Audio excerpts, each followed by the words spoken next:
Lynae came out yesterday in the version 3.0 update, and there has been a lot of misinformation surrounding this character. One of the most egregious things being that she turned Xiangli into some top tier DPS. Now, I have been incredibly vocal of my belief that Xiangli is an incredibly mediocre DPS when you look at the limited 5-star roster, and after the release of Lynae, I still think this is the case. And I'm going to explain why I believe that to be the case in this video.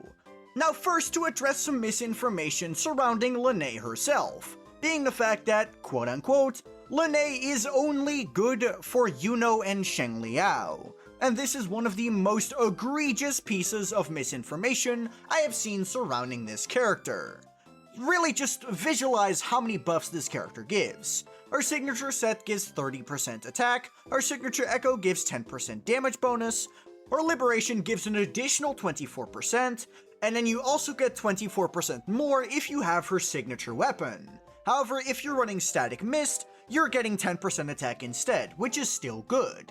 Now notice that literally everything I've listed so far is universal and applies to every DPS in the game except for Thundah, who doesn't get the attack buffs. Now let's dive into her outro skill.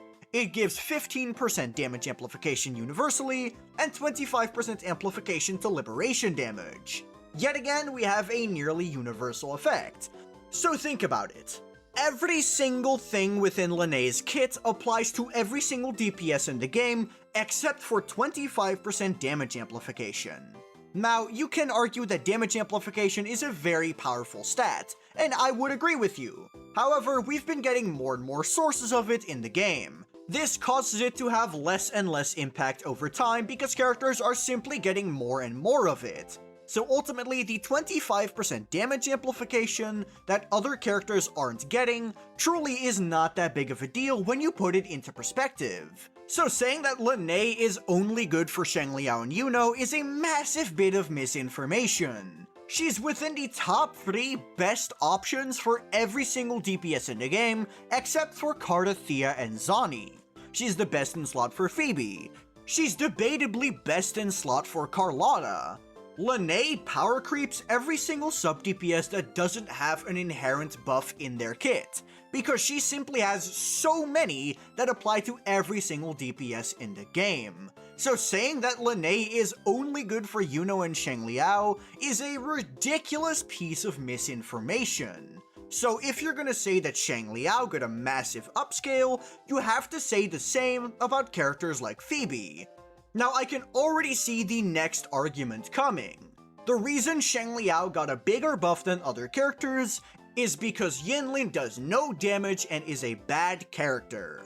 And while I agree that Yinlin is not a good character, the issue is not with her damage output. It's with the fact that she doesn't have a good DPS to work with because Xiangli's baseline damage is too low. Let's look at a perfect example that nearly entirely mirrors Xiangli's case, being that of Carlotta and Zhezhe. Zhezhe runs the exact same set as Yinlin, her outro skill is just as powerful as Yinlin's, and just like Yinlin, she has no other buffing within her kit. If Yinlin is the one holding Xiangli back, then Zhezhe must also be the one holding Carlotta back, right? But as we all know, this isn't true, because Carlotta has a lot more baseline strength than Xiangli does. Carlotta is able to take more advantage of Zhezhe's buffing because she simply has stronger damage output. And because the character has more damage, they're able to take more advantage of buffing. If you don't understand what I'm saying, try doing 10,000 and adding 50% to that. That would lead you to 15,000. Now take 13,000 and add 40% to that. That gets you to 18,200. In the first example, the increase is 5,000, meanwhile in the second example, the increase was 5,200. Even though the percentage increase in the first example was higher, you're still getting less out of it, because the baseline number is simply lower. You see what I'm trying to say here? If your baseline damage output is lower, A new support that focuses on buffing you isn't going to have as much of an impact as it will on someone with a higher damage output. Xiangli may be getting more buffs in theory, but his lower damage output ultimately means that he's unable to take as much advantage of this buff as other characters. And because his baseline damage output is lower, it ultimately means that the damage of the sub DPS is going to be more relevant towards his performance than it would be for someone like Carlotta, which gets me into my next point, which is that people believe Yinlin to do absolutely no damage. This is simply misinformation. Yinlin has always done good damage for her role, and while nowadays she's been power crept in terms of damage output by characters like Yuno and Brandt, I'm not going to stand for people saying her damage output is garbage. This is not true. Her damage output is not garbage, it's simply heavily gated by her signature weapon.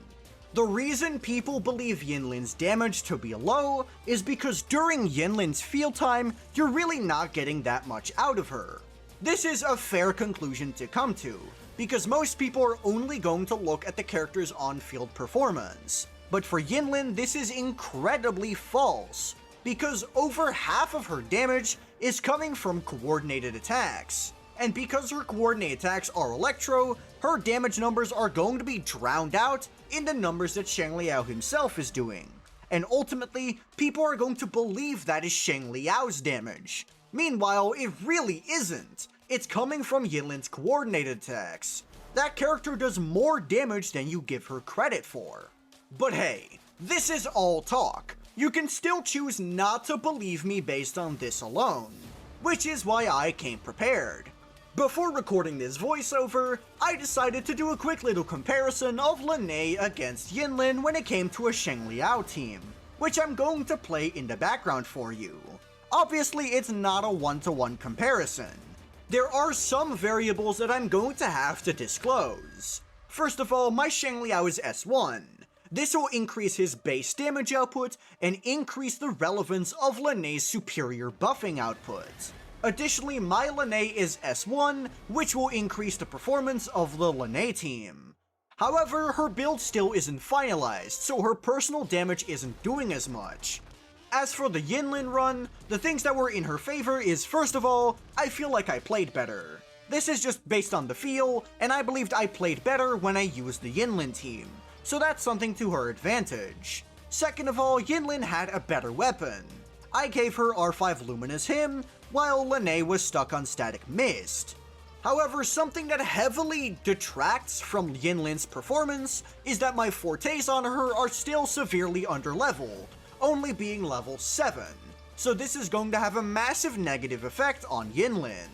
Now, with all of that disclosed, I'm simply going to let the runs keep playing and you can see the result for yourself.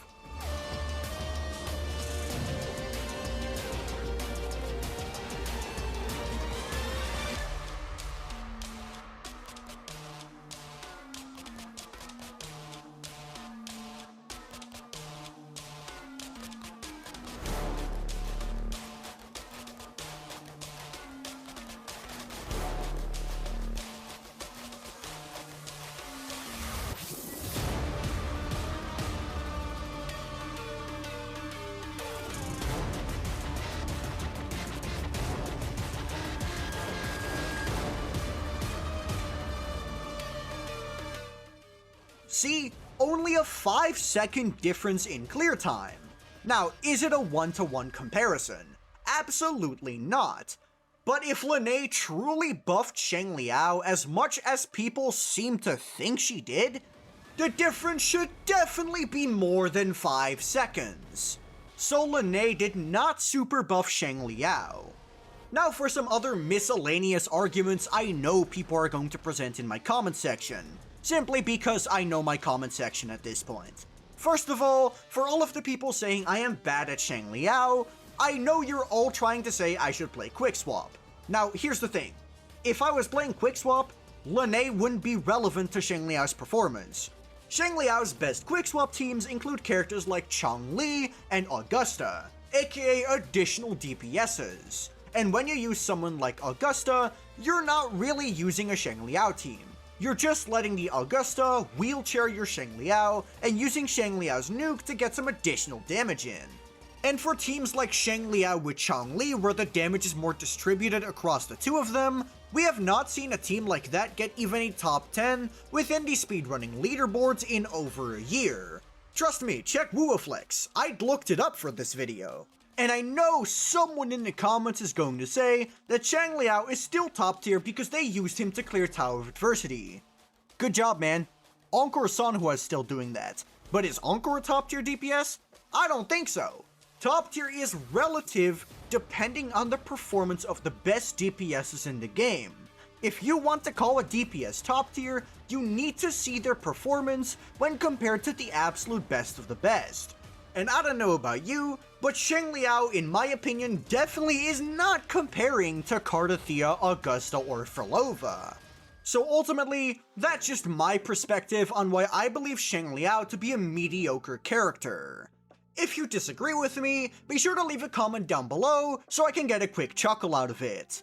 If you have any questions, be sure to join my Discord down in the description below. I'm pretty active in there, so there's a pretty good chance I'll respond. If you just want to see more of me, you can check out my second channel, which is also linked in the description.